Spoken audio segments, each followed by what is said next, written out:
Bonjour à toutes et à tous et bienvenue pour ce nouveau Midi numérique consacré à l'analyse d'impact relative à la protection des données qui s'inscrit dans un petit cycle RGPD. Nous sommes en mode de webinaire, vos caméras et micros sont a priori coupés par défaut, mais n'hésitez pas à les activer. La manip, c'est monter sur scène pour pouvoir échanger directement avec nous ou utiliser l'onglet chat qui se trouve en bas à droite de votre écran pour poser toutes vos questions. N'hésitez surtout pas. Vous signalez que cette session est enregistrée. Le replay est disponible immédiatement à la fin de cette session sur le même lien et puis en léger différé sur notre chaîne YouTube. Nos interlocuteurs aujourd'hui, eh bien finalement, pour l'heure, il n'y a que Christian Vialon qui est là, président de Ressourcial, qui va parler du sujet qui nous intéresse, moi-même au grade, et puis mes collègues Nadège, Mehdi, Marie-Aude sont pas loin, mais n'ont pas pu animer la session aujourd'hui avec nous. Le cycle des midis numériques du mois de mai-juin, on va aller jusqu'à la trêve estivale, et on en est pile au milieu. On est donc aujourd'hui sur l'analyse d'impact. Pour terminer ce petit cycle-là, on a vu le DPO, son rôle, pourquoi, est-ce qu'il en faut un et quel est son rôle.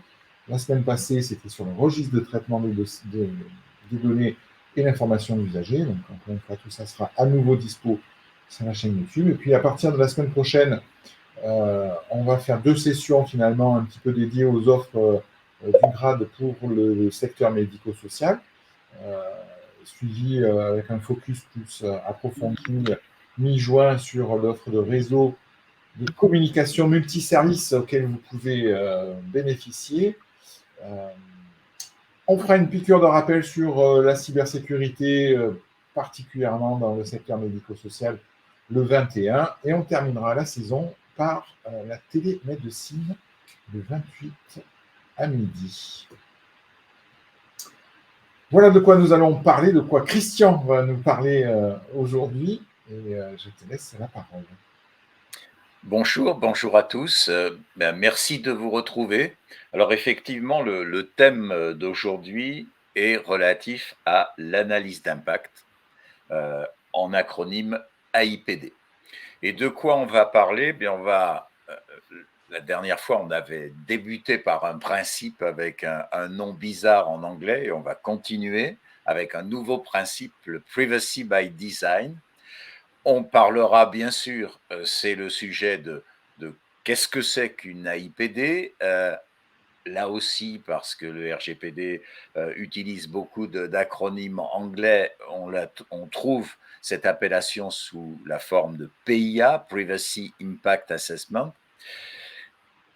Troisièmement, quand est-ce qu'il faut faire une AIPD? Et enfin, comment la faire?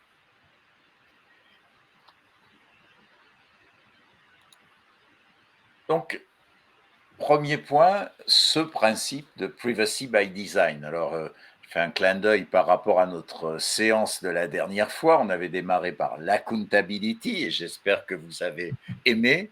Et là, vous allez vraiment adorer le privacy by design. Alors, le privacy by design, pour rappel, et on avait vu cette diapo la dernière fois, le RGPD nous conduit à approcher la question de la gestion des données par le risque. Et donc, on avait listé quelques-uns des risques que tout un chacun rencontre lorsque ces données à caractère personnel sont collectées. Qui va y accéder? Quelle garantie est-ce que j'ai quant à leur utilisation? Qui vraiment, au final, est le destinataire? Est-ce que mes données vont rester intègres? Donc, est-ce que dans le circuit, quelqu'un ne va pas pouvoir intervenir pour les modifier? Est-ce que ces données vont servir à me profiler? On reviendra sur cette notion de profilage parce qu'en matière d'analyse d'impact, elle est essentielle. Et puis, si j'ai un préjudice, si j'estime que j'ai un préjudice, est-ce que je vais pouvoir obtenir réparation? Donc ça, c'est le rappel de la dernière fois, mais ce rappel est toujours valable aujourd'hui et pour notre sujet. Alors le privacy by design, qu'est-ce que c'est? C'est le fait pour le responsable de traitement et le cas échéant son sous-traitant, celui qui le réalise, c'est le fait d'intégrer la protection des données dès la conception du traitement. Donc, en vertu de ce principe, le responsable de traitement et ses sous-traitants prennent en compte les enjeux de protection dès lors qu'on commence à parler du traitement, dès lors qu'on commence à concevoir le traitement et pas en toute dernière minute, parce que c'est ce qui quelquefois se pratique, c'est-à-dire qu'on va considérer que la sécurité et la protection, c'est la cerise sur le gâteau et on ne va l'envisager qu'à la fin, ce qui souvent va conduire à peut conduire à mettre en cause le traitement lui-même. Alors ce principe de protection des données dès la conception, Privacy by Design, met en jeu 7 règles. La première, c'est il faut être proactif et non réactif. C'est ce qu'on disait à l'instant, la protection des données, c'est pas ce qu'on voit à la fin. Donc on est proactif. On protège par défaut, donc c'est pas négociable. Dès que on traite des données à caractère personnel, elles doivent être protégées. C'est pas un plus, c'est pas un rajout, c'est par défaut, on doit protéger. Et puis protéger dès la conception, dès qu'on commence à concevoir le traitement, on doit embarquer la question de la protection.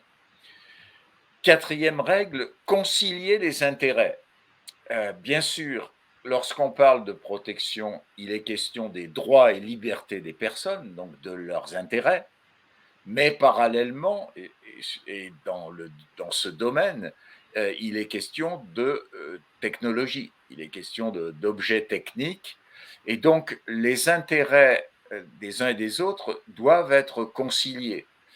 Les nouvelles technologies, qui sont plus tellement nouvelles aujourd'hui, mais les technologies numériques de l'information et de la communication, elles ne doivent pas être abandonnées au motif que il y a des personnes dont les données seraient potentiellement compromises. Ou inversement, on ne va pas effacer l'intérêt des personnes pour la raison, pour la nécessité de mettre en œuvre des technologies numériques. Donc, on fait l'équilibre des intérêts. Ça n'est ni les uns ni les autres. On doit équilibrer. On doit assurer la sécurité tout au long du cycle de vie des données, informer et être transparent et respecter la vie privée. L'individu est au cœur de la problématique de conception du traitement. Voilà ce principe qui s'applique de manière générale tout au long du règlement général sur la protection des données et qui particulièrement est au cœur de l'AIPD. Alors, AIPD ou Privacy Impact Assessment, vous verrez que, y compris la CNIL, emploie l'acronyme PIA. Donc ne soyez pas surpris. Qu'est-ce que c'est que l'AIPD? L'AIPD, elle va nous conduire à évaluer si un risque existe, s'il est probable que ce risque survienne et quel est son niveau de gravité. Donc l'AIPD, c'est une méthode qui va nous permettre d'évaluer l'impact de nos traitements sur la vie privée des personnes. Et elle repose sur 2 piliers. Le premier, c'est les principes et les droits fondamentaux qui ne sont pas négociables, qui sont fixés par la loi. Et les principes, le RGPD en définit un certain nombre. Donc, on ne transige pas avec ces principes, quelle que soit la nature, la gravité, la vraisemblance des risques encourus. Deuxième pilier, gestion des risques sur la vie privée des personnes, qui va nous permettre de déterminer des mesures à la fois techniques, des mesures organisationnelles appropriées pour protéger les données. Donc, dans une AIPD, on s'attend à retrouver, de manière générale, une description du traitement, une évaluation de la nécessité et de la proportionnalité des opérations de traitement, c'est-à-dire est-ce que le traitement que j'envisage, est-ce qu'il est bien nécessaire et est-ce que les données que je collecte au décours de ce traitement sont bien proportionnées à mon objectif. Vous savez, c'est souvent le cas quand on s'interroge sur la mise en place d'un traitement, quelles données on va recueillir. Ben, on a tendance à en recueillir plein au cas où on en aurait besoin. Eh bien non, la privacy by design, ça ne fonctionne pas comme ça. Les seules données que l'on collecte sont celles qui sont nécessitées par les opérations qu'on envisage. Et enfin, évaluation des risques pour les droits et libertés des personnes. Donc, c'est ce qu'on doit trouver dans toute analyse d'impact. Alors, quand est-ce qu'il faut faire une analyse d'impact? Eh bien, ça dépend. Ça dépend de la nature du traitement, mais aussi, élément important, c'est l'analyse d'impact, elle intervient avant que le traitement soit mis en place. Donc, je vous ai mis, et vous retrouverez sur le support, un arbre de décision. Vous le consulterez en détail. Je ne vais pas trop m'attarder à le commenter ici, mais cet arbre va vous permettre de déterminer quand est-ce que, de manière obligatoire, vous devez faire une analyse d'impact et quand est-ce que ça n'est pas, vous ne devez pas. C'est quand est-ce que vous pouvez ne pas faire. C'est un peu la règle générale du RGPD, c'est ce qu'on avait vu la dernière fois, il ne nous fixe pas d'impératif. Ça n'est pas, j'avais pris l'exemple du code de la route, le code de la route, je dois m'arrêter au feu rouge, le RGPD ne fonctionne pas de cette façon. Donc ici, interpréter le non comme je peux ne pas faire.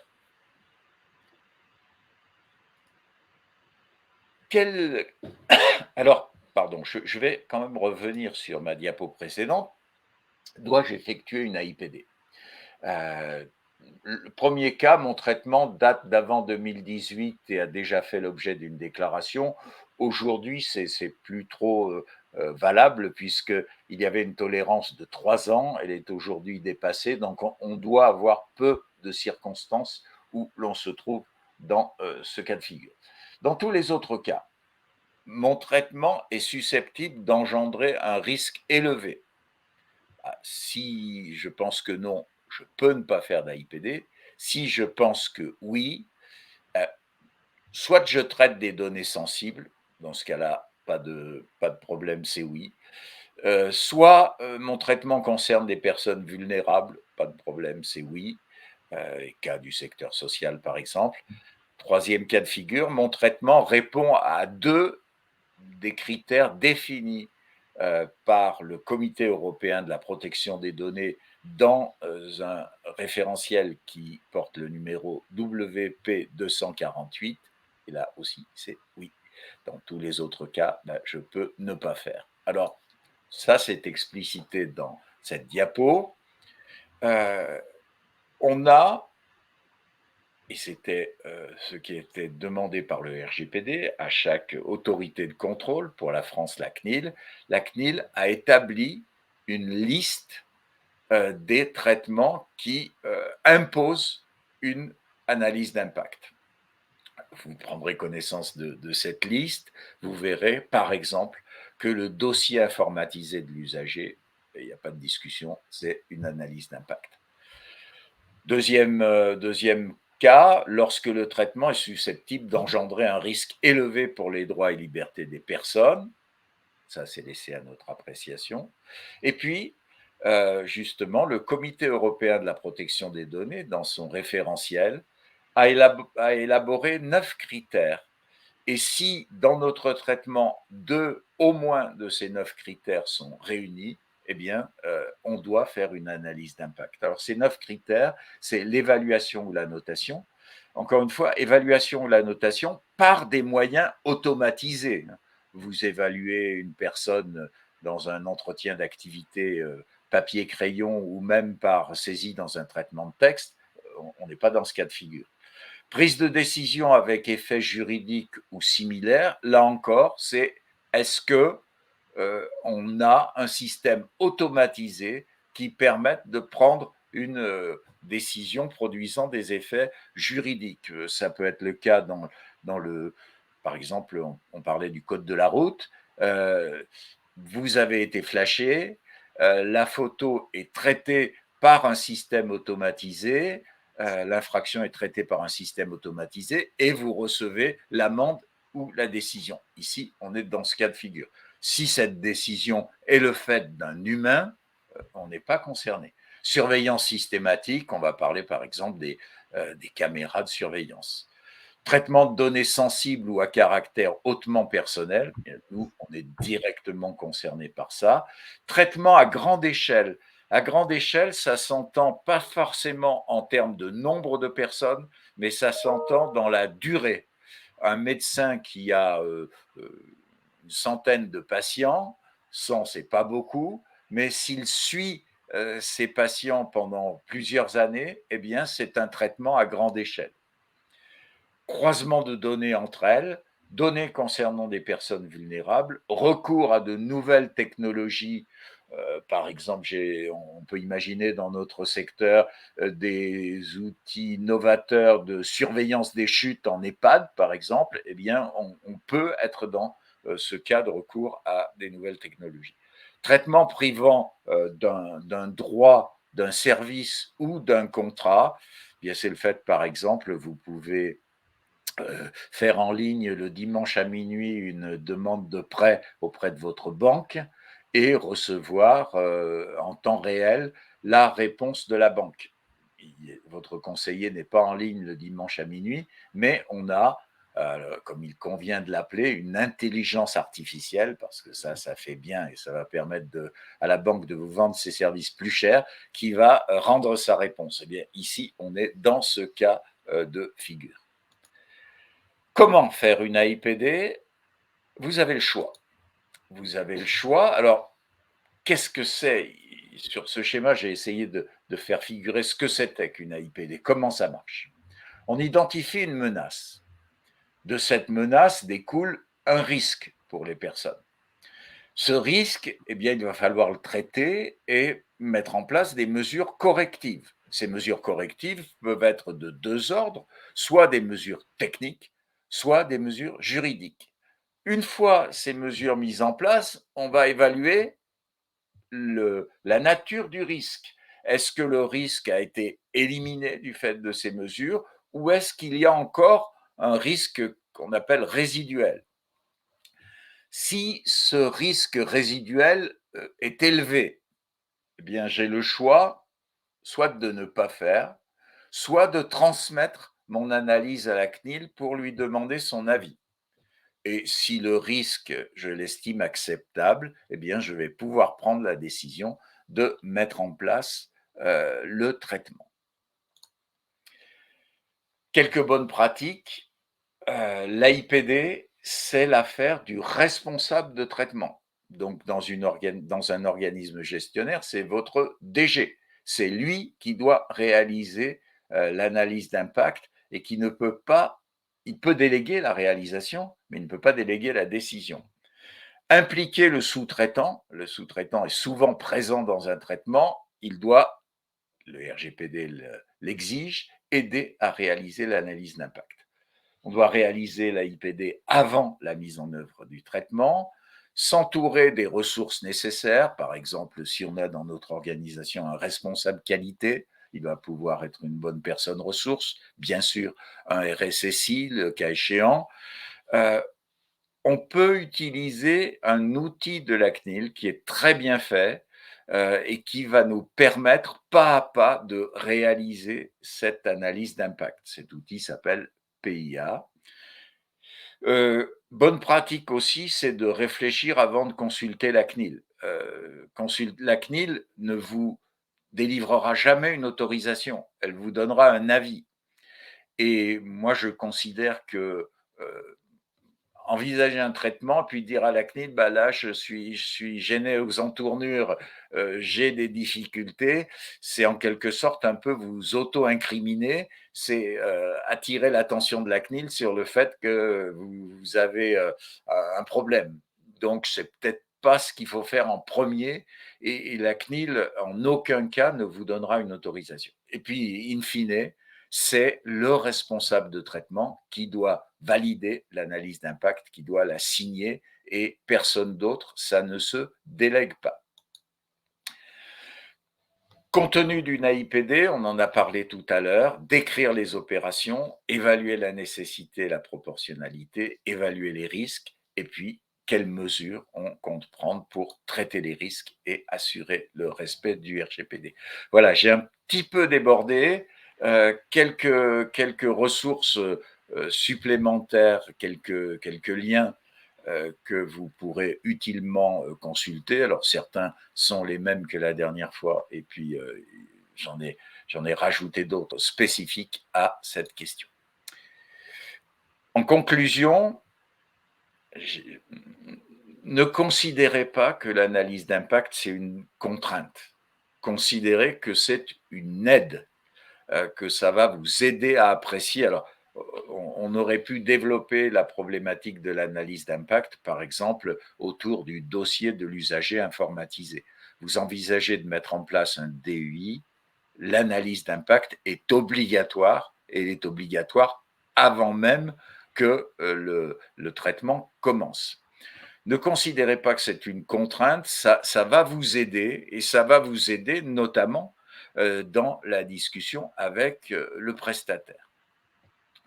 Bien sûr, une AIPD, c'est lourd, ça prend du temps, c'est donc coûteux, et on ne va pas en faire à tout bout de champ. Donc, on va chercher l'équilibre, ni trop peu d'AIPD. Et puis enfin, l'AIPD, elle va nous aider à développer dans notre organisation une culture du risque, la fameuse culture du risque dont je parlais en commençant et dont j'ai parlé la dernière fois. Voilà, à votre disposition si vous avez encore quelques minutes pour échanger, soit en posant votre question directement, soit dans le chat, mais là, c'est Philippe qui va reprendre la main. Oui, ben effectivement. Alors, un grand merci pour ces explications qui étaient riches d'enseignements et très claires. Je n'ai pas noté de questions dans le chat, donc n'hésitez pas, messieurs, dames, les participants. Peut-être, moi, je pourrais vous en poser une. Est-ce que vous avez déjà été confronté à cette question de réalisation d'une analyse d'impact? Est-ce que ça s'est déjà posé? Et si oui, est-ce que ça n'a pas posé de problème, ou bien au contraire, est-ce que ça vous a questionné, ça vous a interrogé? Ouais. C'est ça. Et la question qui pourrait aller avec, c'est est-ce que vous êtes appuyé sur l'outil de la CNIL, ou est-ce que vous avez utilisé notre gabarit, hein, on peut très bien faire ça sur un bon traitement de texte Ah, bien sûr, bien qui sûr. retrace les principales Tout à fait. thématiques.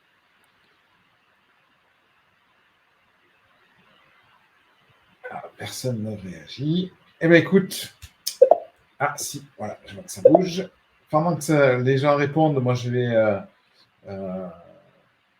Voilà, ben, du coup, Marie-Aude nous dit pas un tableau Excel, Marc, pas encore, et pas plus que Piotr. Voilà, je n'ai pas encore réalisé à ce jour. Mais alors, dites-vous bien, par exemple, s'agissant de quelque chose qui est incontournable aujourd'hui dans nos organisations, le DUI, parmi les choses que la CNIL vous demandera en cas de contrôle, si elle s'aperçoit que vous avez mis en œuvre un DUI, on vous demandera, la CNIL vous demandera de produire l'analyse d'impact, et de la produire en termes de documents. Hein. C'est pas oui, j'en ai fait une, on a fait une réunion. Non, les documents. Alors ça peut être comme Marie-Aude, un tableau Excel, c'est tout à fait admis, à condition qu'on retrouve bien tout ce qui doit composer une analyse d'impact. Le cas du SIRH, par exemple, l'analyse d'impact est quasiment indispensable. Et encore une fois, elle n'intervient pas à la fin parce que à la fin, vous allez vous apercevoir potentiellement de problèmes et ça va vous coûter cher parce que le prestataire ne voudra pas revenir sur ce qu'il a réalisé. Donc, on la prévoit du début. Et le sous-traitant doit être à vos côtés pour vous aider à réaliser l'analyse. Un risque, un algorithme, est-ce acceptable? Tout dépend l'objectif du traitement. Tout dépend l'objectif. Alors, on va pas descendre à ce niveau de détail, mais on va essayer de considérer le traitement dans son ensemble. Du reste, l'analyse d'impact s'applique à toute forme de traitement et il faut bien se rappeler que les traitements automatisés ne sont pas les seuls concernés par le RGPD et que les traitements papier le sont aussi. Donc, on ne peut pas réduire à cette équation un risque, un algorithme. Et puis après, il y a tout ce qui concerne la compréhension, comment on comprend les algorithmes, comment ils sont ouverts, comment on peut accéder au code, etc. Mais on va avoir une approche essayer d'avoir une approche un peu plus macro, parce qu'on ne peut pas faire trop d'AIPD. Non, mais comme on l'a dit, il y a vraiment deux sujets qui sont à peu près incontournables, hein, c'est le SIRH et dès qu'on met en place un dossier d'usager. Il y a d'autres sujets pour lesquels il faut se poser la question de la nécessité. On va les tracer, mais on va se poser la question. Et peut-être qu'on s'arrêtera là. On a tracé, qu'on s'est posé la question. Oui, oui. Après, quelquefois, une mini-analyse d'impact, ça peut aussi aider. Hein. C'est ce qui va nous permettre d'avoir justement cette approche par le risque. C'est pas, faut pas concevoir toujours l'analyse d'impact comme quelque chose de très lourd, très long à réaliser, mais s'inspirer de la démarche analyse d'impact, même intellectuellement, ça peut être intéressant. Tout à fait. Bien, écoute, il ne reste plus qu'à vous remercier, vous donner 2-3 petites infos quand même. Avant de conclure, le 8 juin, troisième groupe de travail, et cette fois-ci, c'est en présentiel. C'est à la maternité de l'Étoile qui a la gentillesse de nous accueillir. Donc, c'est à Aix, en Provence. On se retrouve la semaine prochaine pour les midis numériques, pas le 17 avril, mais bien la semaine prochaine. En ce moment, on est dans la phase d'appel à projet du plan SMS numérique et le collectif nous accompagne aussi là-dessus. Donc, on a dès demain matin une troisième session sur cette thématique autour de la constitution d'un GRAP, la contractualisation qui va avec ça. Donc, n'hésitez pas à vous connecter demain vite avec nous. Vous êtes toujours les bienvenus. Si vous avez besoin d'aide pour vous regrouper, parce qu'il y a la notion de GRAP qui existe toujours, eh bien, on a mis en place un petit formulaire qui nous permet de vous recontacter et ensuite de trouver des structures avec des projets et des ambitions similaires. Des mails de contact si vous avez besoin de compléments d'information. Et les liens vers nos réseaux sociaux, YouTube et LinkedIn, sur lesquels on produit pas mal d'informations.